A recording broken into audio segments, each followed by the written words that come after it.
Hello, and welcome to Unity of Fredericksburg.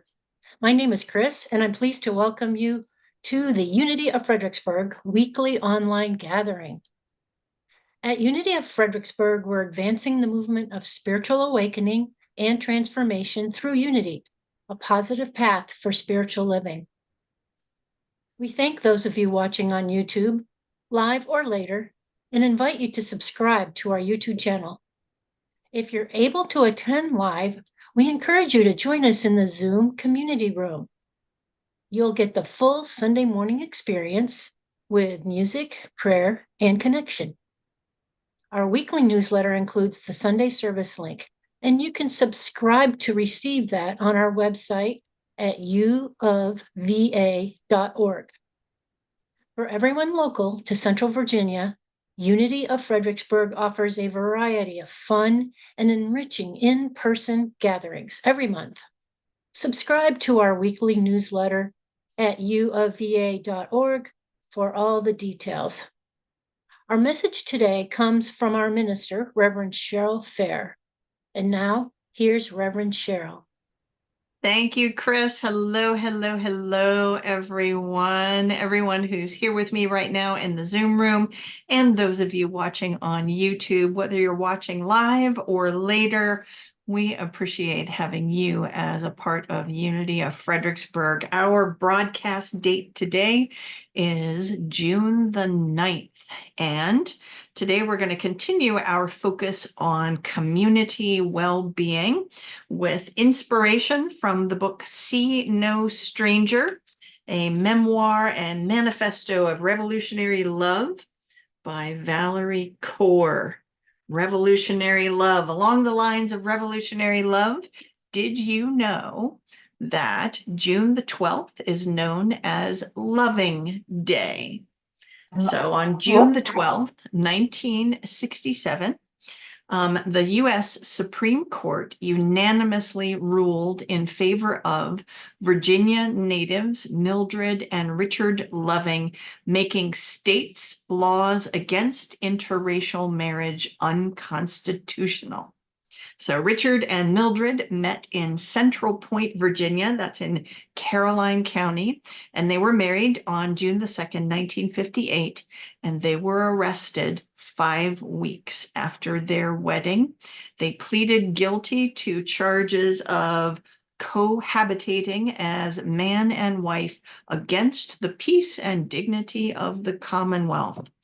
The Lovings were sentenced to a year in prison, but avoided jail time by leaving Virginia and agreeing not to return to the state for 25 years. So they moved to Washington, D.C., while their court case made its way all the way to the Supreme Court, and they returned to Virginia following the ruling in favor of their case on June the 12th, 1967. So taking down all of the legal barriers to interracial marriage, thanks to Mildred and Richard Loving. So on Wednesday, which is June the 12th, be sure to say Happy Loving Day.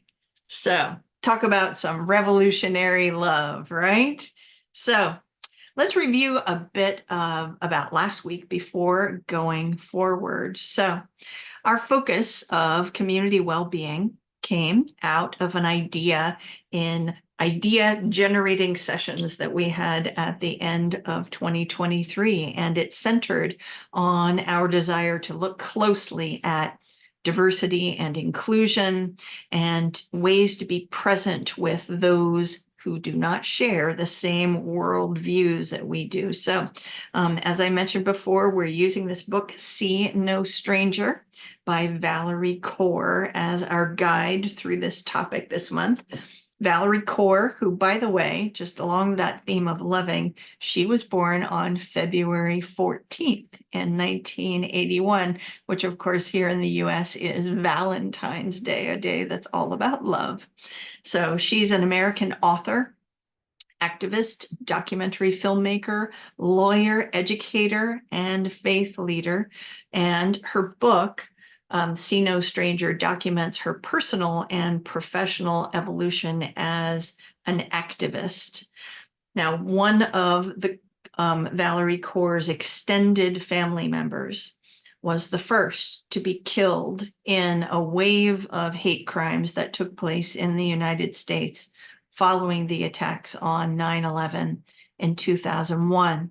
Hate crimes that were directed against Hindu, Muslim, and Sikh people who wear turbans as a sign of their faith. So Kaur's family practices Sikhism, a faith that's founded in the Punjab region of India, and she shares wisdom from her Sikh faith, which we talked about last week. So I just want to review those before we go forward.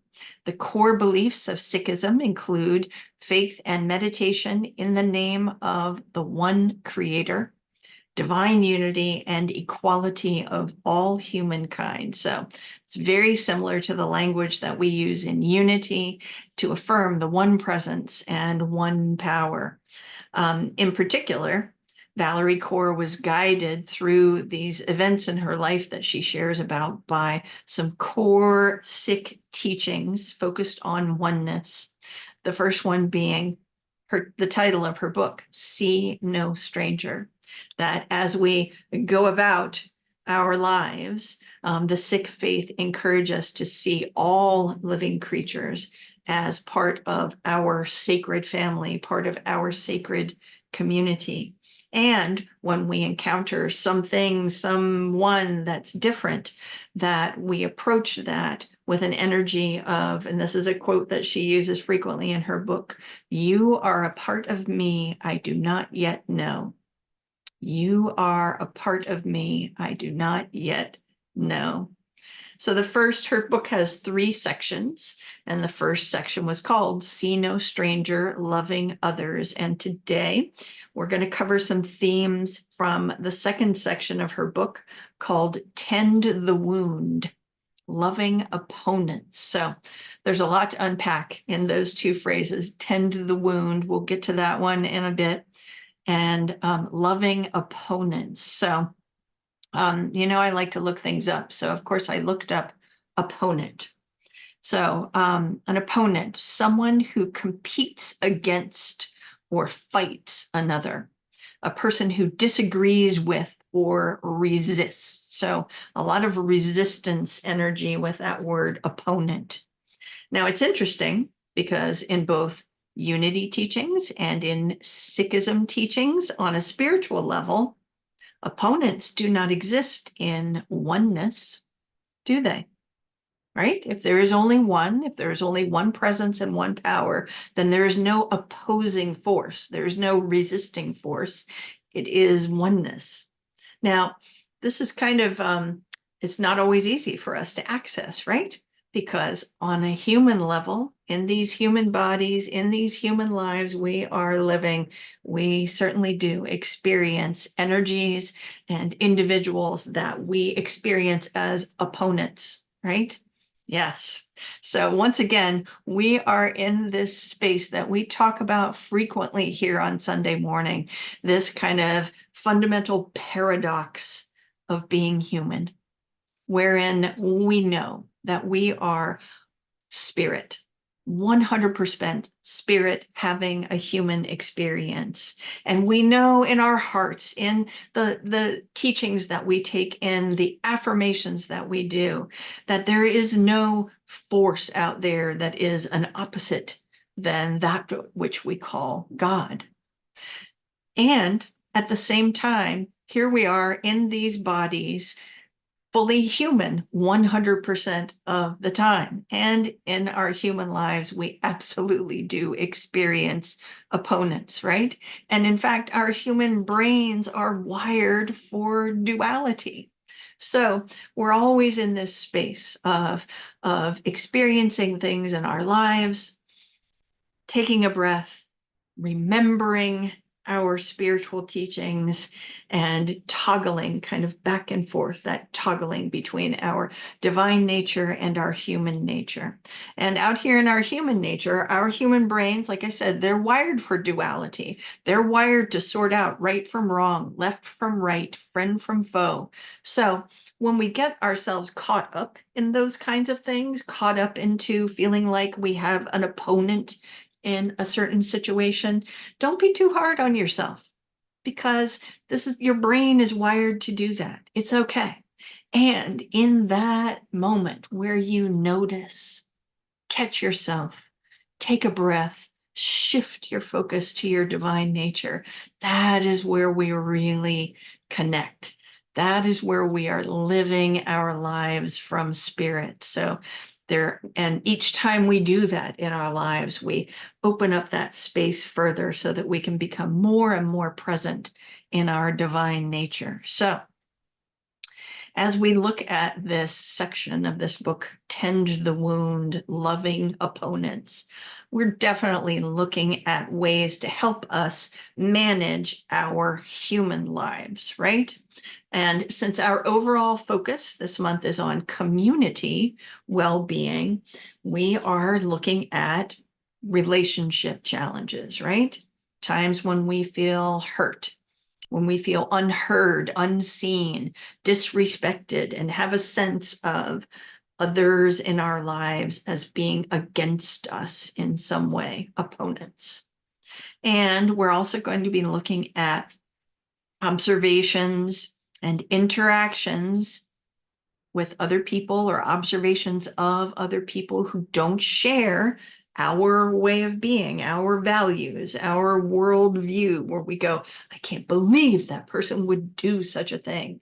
And we see them as against us or opponents, or we need to correct them in some way. So and as always, as we talk our way through these things, we're going to be reminding ourselves of spiritual practices that can help us through those moments, just like our author, Valerie Kaur, does.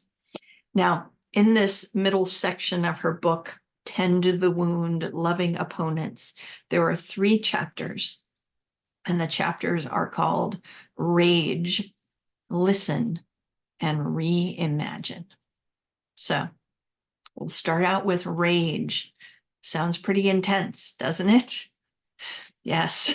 And when we are feeling hurt, when we are, we can, sometimes feel enraged. It's not okay for you to speak that way to me. It's not okay for, we can feel hurt. Why did you do that?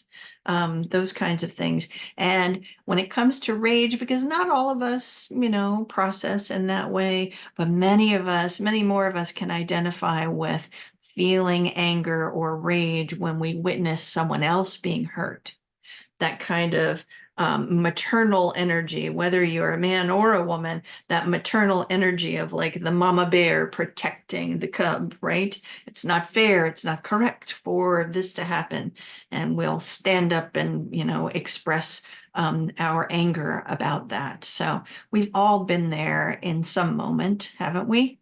I believe so. I can see you nodding out there, even if it's just in my imagination, right?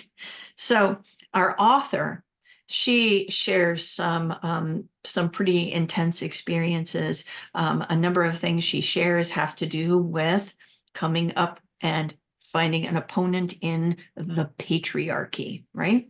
She talks about the conflict between the teachings of her Sikh faith and the customs and culture of the Indian Punjabi culture that from her ancestors that limits women, whereas Sikh teachings affirm the value of all humans. So she talks about that. She is an activist, so she tells stories about police brutality that she experienced herself, being arrested in a peaceful demonstration and being injured in the hands of police. So those are the kind of examples that our author gets into.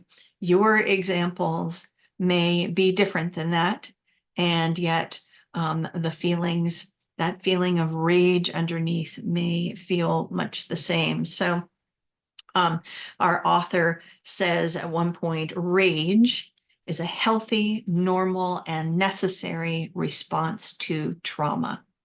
And I would also add grief, because when we are grieving the loss of a circumstance or an individual, a loved one, be they animal or human, anger, rage can be a part of that, right? And we know that if we keep that kind of an emotion, if we keep the lid on it, if we keep it bottled up, this is unhealthy for ourselves, right?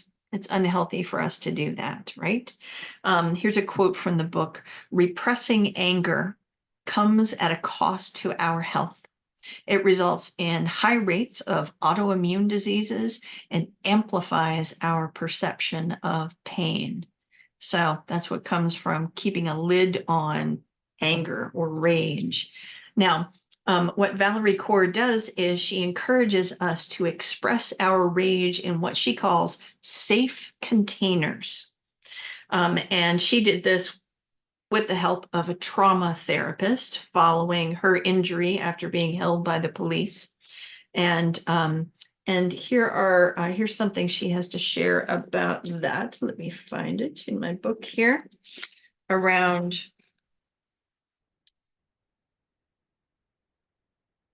rage. The solution is not to suppress our rage or let it explode, but to process our rage in safe containers, emotional spaces safe enough to express our body's impulses without shame and without harming ourselves or others. Safe containers take many forms: shaking, weeping, venting, writing, art, music, dance, drama, meditation, trauma therapy, rituals, and ceremonies of all kinds. Only when we give rage an external expression outside our bodies can we be in relationship with it. We can ask, what information does my rage carry? What is it telling me? How do I want to harness this energy? So she's encouraging us to look closely at this emotion that comes forth in whatever situation that's coming up in your life, even if it's a disagreement with a neighbor, or if it's a circumstance that you've carried with you from your family of origin, or if it's when you're looking out at the world, at things going on in the world. How can people think that? How can they do that? Whatever it is, that you find ways to process that rage, that anger, in a safe container, because repressing it is a detriment to your own well-being. And of course, repressed anger in a community is an absolute threat to community well-being, isn't it? Things that are unsaid, things that are unexpressed can be really detrimental if they're not unpacked and processed in a safe kind of way. So expressing anger or rage can be very productive. And there are plenty of examples, spiritual teachings that show us examples of divine rage. So here's an example of that, divine rage. Divine rage is fierce, disciplined, and visionary. For example, the fury of Jesus when he overturned the tables of the money changers in the temple in Christian scripture. The aim of divine rage is not vengeance, but to reorder the world. It is precise and purposeful. So we do have some wonderful spiritual examples of expressing rage or anger that is purposeful. So our tool in our lives, when we're in conflict, and again, we're talking about, relationship conflict or observing things in the outer world that brings us to a place of anger, we want to recognize that, process it in a safe container. Valerie Kaur calls this process tending the wound. So we are tending our own wound by going, I feel hurt, I feel unheard, unseen, whatever it is. So I would encourage you to ask yourself, what anger might you be harboring and holding on to? And how might you express that in a safe container? So for the benefit of yourself and for the benefit of your community. Now, the next chapter in the book is called Listen. So let me start off with reading from the book so that I'll let our author tell us what this means. She says, there comes a point in the aftermath of cruelty or injury when I start to wonder about my opponent. Why did they do that? Say that, believe that, vote that way? What is at stake for them? What is driving their behavior? And I want to find out. Sometimes it's not safe for me to do this. I need to tend my wound and keep processing my rage, grief, and trauma.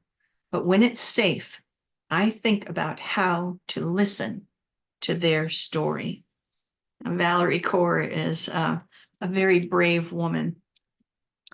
And she brings up in the first part of the book, she talked about this wondering, asking questions about, I wonder why this situation is the way it is. I wonder why this person is showing up as they are.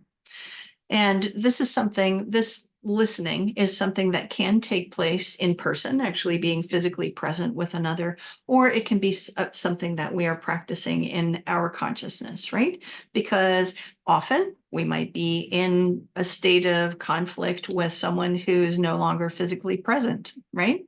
They could be far away, or they could have left this physical existence. Or it could be that you are feeling at odds with someone that you don't even know personally, say someone you have seen in the news, a leader, or someone who has done something that you actually are not affiliated with in any way. So these things can happen. It can be a practice that we're doing in our mind. It doesn't necessarily have to be, oh, I have to sit down and talk with this person. And that's not necessarily what we're saying. But let's look at the purpose. Our author talks about the purpose of listening. So I've got a few quotes, and each one of them kind of has a different flavor. So let me just read these to you. The purpose of listening across lines of difference is not agreement or compromise. It is understanding. Another one, the goal of listening is not to feel empathy for our opponents or to validate their ideas or even change their mind in the moment. Our goal is to understand them. And one more. The primary goal of listening is to deepen my own or our own understanding. Listening does not grant the other side legitimacy. It grants them humanity and preserves our own. So just being in a space and listening to what others have to say about their story, about why they're showing up, doesn't mean that you're, go, oh, okay, I agree or whatever. It just allows them a space to speak. Don't we all want that? Just have a space to speak. So why would we practice this kind of listening? Well, here's a quote from our author about that. Here she says, the more I listen, the less I hate. The less I hate, the more I am free to choose actions that are controlled not by animosity, but by wisdom. Laboring to love my opponents is how I love myself. This is not the stuff of saintliness. This is our birthright. Listening is a strategic choice. The more I listen, the more I understand.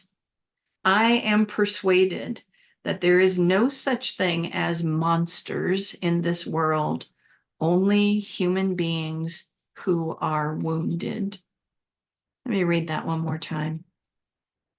I am persuaded that there is no such thing as monsters in this world, only human beings who are wounded.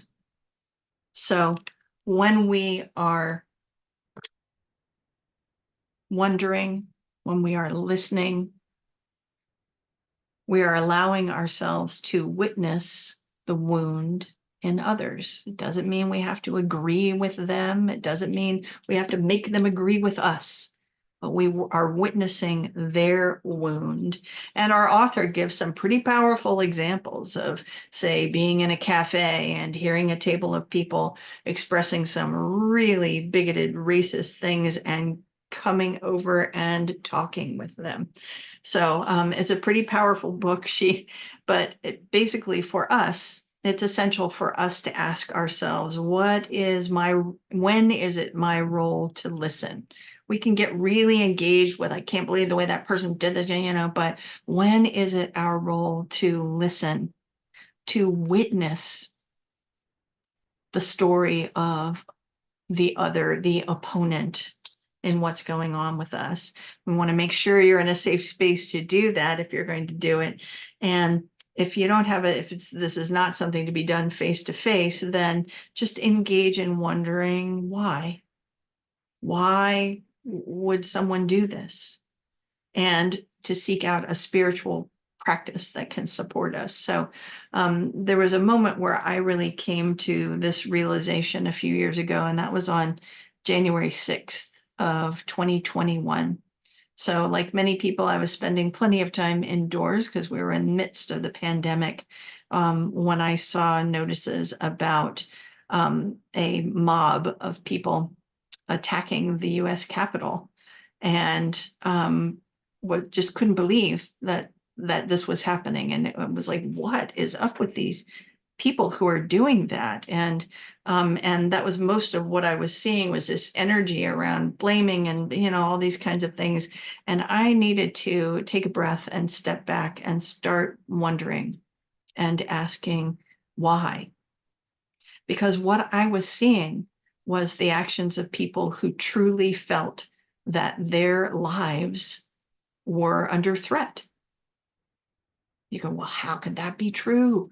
But if you think about it, for folks who live in that sort of media bubble, where all they're hearing is things about their lives, their lifestyle, their worldview being under threat.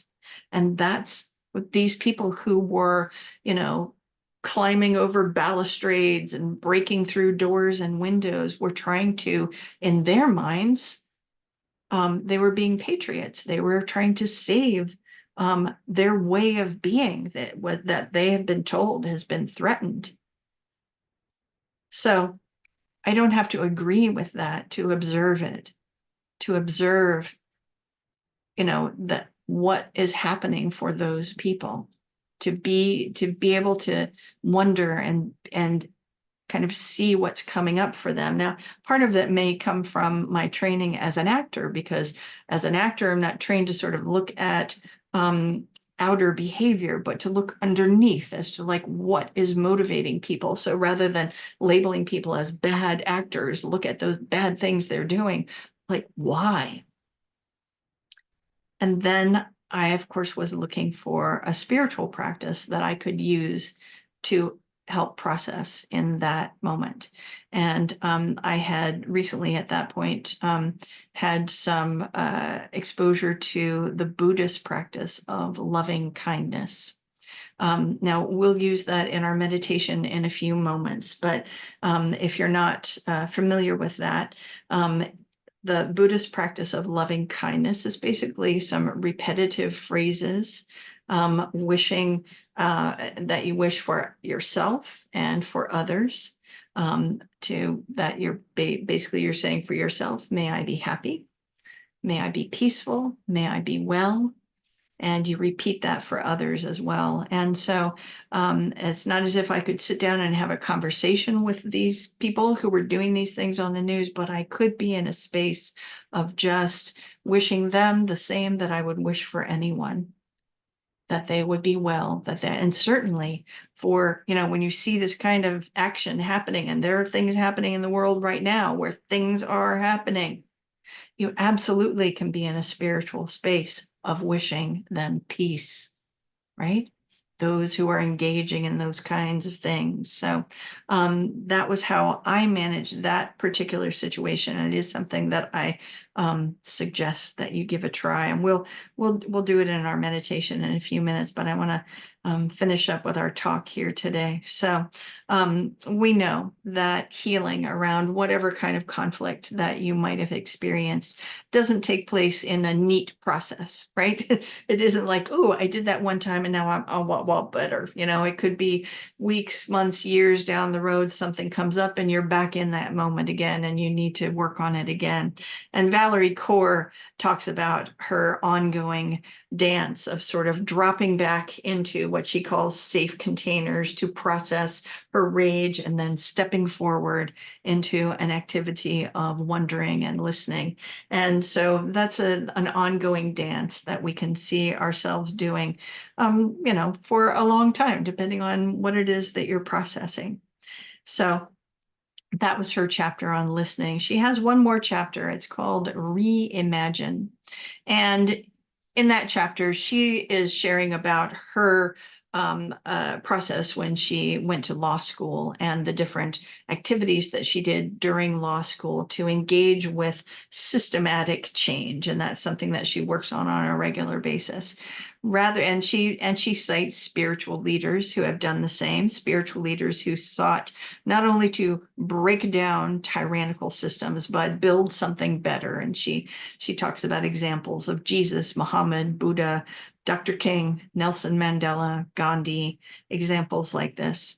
But what I would like to suggest for us in Unity, because we have teachings that speak to this directly, is tapping into your power of imagination. So one of your 12 powers, right?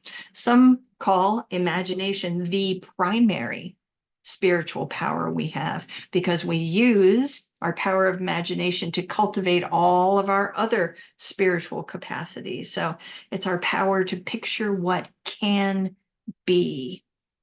So, and we don't necessarily, when it comes to these kind of conflicts that we're talking about and cultivating community well-being, we don't want to be in our heads with this. We don't want to be imagining, well, what if this happened and that happened in the outer world? What we want to do is in our spiritual lives, in our prayer time, in our meditation, to be making a claim on divine imagination. Because as you might imagine, there are infinite possibilities of how a situation can be resolved, right? Much more than you and your human brain can imagine. So in our spiritual time, and I've got one quote as we finish up here. I'll be finishing up soon, I promise. This is from this wonderful book, our friend Linda Martella Whitsett, Divine Audacity, about spiritual imagination. Here she is saying, divine imagination is my spiritual name and true nature. I am a creator by divine design. I reach beyond assumptions of limitations, dreaming of magnificent possibilities. I have eyes to see the good within me. I have eyes to see the good around me. I have eyes to see the good path ahead of me. Whatever seems impossible, by my power of imagination, I declare all things are possible. So what I suggest that you do, my friends, with these prickledy things that might be coming up in your life is to, in your prayer time, put a claim, put your order in at the lunch counter of the universe. I claim imagination, divine imagination, and just allow that to work its way out into wonderful results in your world, in your community, in your life. So a review: when anger bubbles up, take the time to notice it and process it in safe ways. Engage in wonder and listening with those that you perceive as opponents, and lean into your spiritual practices so that You are using your power of imagination to reimagine how things can be. And I'll close with a quote from Rumi. Your task is not to seek for love, but merely to seek and find all the barriers within yourself that you have built against it. So all these ways in which we perceive opponents, let's see if we can break down those walls and create love in its place. So thank you for listening. I've been a little bit longer today than it is my goal to be. As we move into our time of meditation, I encourage you to take a few deep breaths. We've heard a lot of words today, and now we're going to just move into a state of loving kindness. So right here, right now, just take a few deep breaths, and if you wish, you can allow your outer eyes to drift closed as we practice loving kindness. And just focus your energy on yourself, your heart, your mind, your body, your life, and say to yourself, may I be happy. May I be peaceful. May I be well. And now extend this energy of loving kindness and bring into your consciousness someone that you love. Whatever comes up for you first, hold the image of that loved one and express this energy. May you be happy. May you be peaceful. May you be well. Extend your consciousness now out beyond the community of your loved ones to just a neutral person that you interact with on a regular basis, perhaps a shopkeeper or a neighbor. Hold that individual in your mind and wish them, may you be happy. May you be peaceful. May you be well. And now let us move into that space of wonder and listening and bring to mind an individual that your brain would label as an opponent, someone that you are not yet in a state of understanding with, but you are open to wondering. Hold the image of that individual in your mind and express these wishes for them. May you be happy. May you be peaceful. May you be well. And let us now, as we prepare to spend some time together in the silence, take this energy of loving kindness and send it out into the communities of the world in which you perceive conflict or turmoil. And let us move into the silence together now.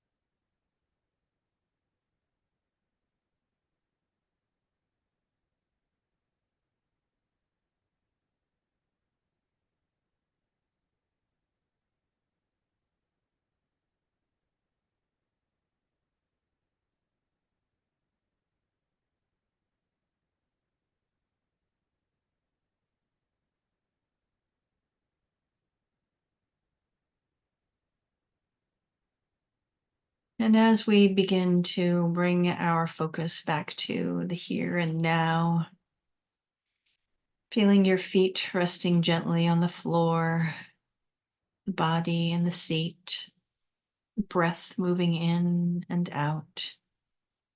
We will close our time of meditation with an affirmation, and I'll say it once and then you can repeat it with me at home a couple of times. So here's our affirmation today. I imagine well-being in my community, and I am grateful. Say it with me, friends. I imagine well-being in my community, and I am grateful. One more time.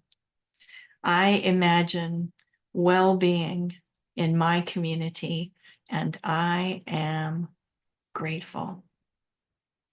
I am grateful for all of you. That's it for me today. Thank you for your patience, and I'm going to hand it back to our friend Chris.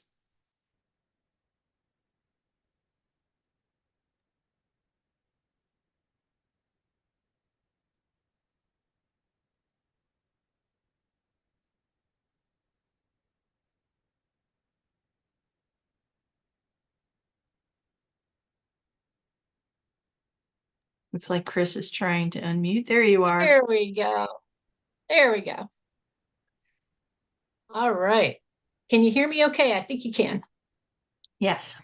Thanks for watching the weekly broadcast from Unity of Fredericksburg.